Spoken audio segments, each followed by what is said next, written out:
बोली शीतला माती कह जाती कल्याणी हो कि कोई भी शुभ कार्य करने से पहले श्री गणेश कर जाते है ना। तो करने पहले बिल्कुल दोनों हाथ ऊपर करने हैं और दरवाजा गाड़ा लगाकर चले पहले दोनों हाथ ऊपर करो सब आवती वाला वाला छुट्टी नहीं है ना।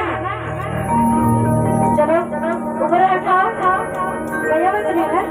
हाँ बोले गजानन स्वामी की जय हो।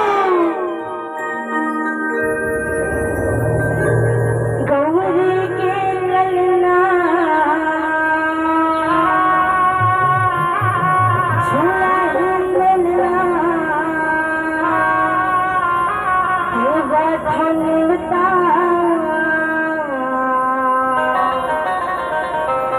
गौरी के ललना झूला ललना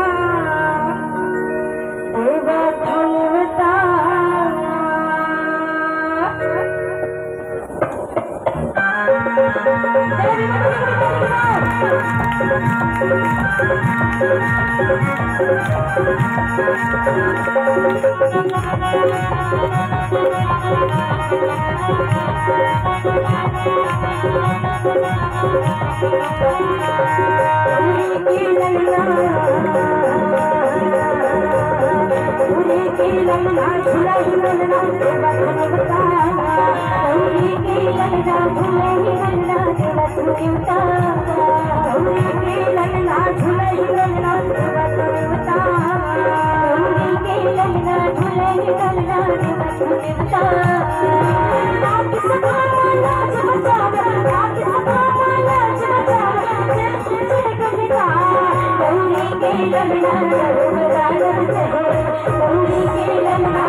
गौरी की ललना झूलही ललना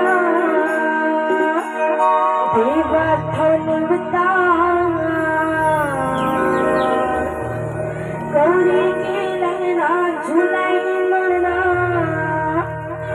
देवा थोनिवता बोले गजानन स्वामी।